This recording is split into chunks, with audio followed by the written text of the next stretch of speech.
धन्यवाद धन्यवाद। ला एक आसन बिछाओ, बैठा आओ, अच्छा बैठो।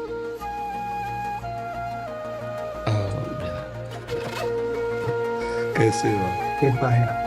बैठो, आसन में बैठो। बस इतना अपने जीवन में ध्यान रखना कि कभी अर्थ की लोलुपता ना आने पाए, धर्म की प्रधानता रहे और वाणी शास्त्र संयम से रहे और अर्थ चरणों में रहे। मस्तक पर कभी अर्थ न चढ़ने पाए, अर्थ नहीं, मस्तक तो सिर्फ भगवान के लिए है, अर्थ चरणों में, मस्तक पर भगवान और वाणी में शास्त्र सम्मानित शब्द, तो सदैव विजयी रहोगे। जहां कहीं हमारे अंदर अर्थ की प्रधानता आ जाएगी, दिमाग अर्थमय हो जाएगा, वहां हम हार जाएंगे।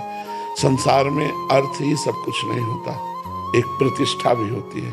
तो आप अपने पीछे भी जैसे आए थे तो आपको यही कहा था कि बहुत सावधान, क्योंकि अगर 100 लोग आपको प्रणाम करने वाले हैं तो 5 आपको गिराने वाले भी हैं। उन 5 के सामर्थ्य आप तक न पहुंच पाए, इसलिए अर्थ प्रधानता मत रखना, सदैव धर्म का आश्रय रखना और वाणी से शास्त्र सम्मत, जो शास्त्र सम्मत नहीं थे, जैसे हमसे कोई पूछा तो कहते थे हमको ज्ञान नहीं, हमने संतों से सुना है, जो शास्त्र से पढ़ा है वो हम आपको बता देते, जो नहीं पढ़ा हमें नहीं ज्ञान, बस भगवत प्राप्ति की चर्चा कीजिए। जैसे कोई प्रश्न करता है तो ऐसे जरूरी नहीं कि हर प्रश्न का उत्तर हम दे दें। निमि जी महाराज नवयोगीश्वरों से प्रश्न करते हैं कर्म के विषय में और कहते हैं यही प्रश्न हमने सनकादि से किया था, उन्होंने उत्तर क्यों नहीं दिया था? तब निमि जी को नवयोगीश्वर में योगीश्वर बोलते हैं उस समय आपकी बाल्यावस्था थी, आप अनाधिकारी थे, इसलिए सनकादि ने आपको उत्तर नहीं दिया।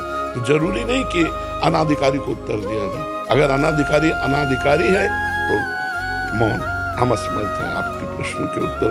दूसरा प्रश्न कीजिए, कहीं भी निमंत्रण हो, कहीं भी आपको बुलावा हो, पहले देखो कि मुझे यहाँ जाने से धर्म प्रतिष्ठा इस पे आँच तो नहीं आएगी। अगर आँच आ रही बिल्कुल ना, अगर हमारे धर्म की प्रतिष्ठा हो रही और हमारे समाज इस बात को प्रशंसा करेगी तो हम जाएंगे, अन्यथा नहीं जाएंगे।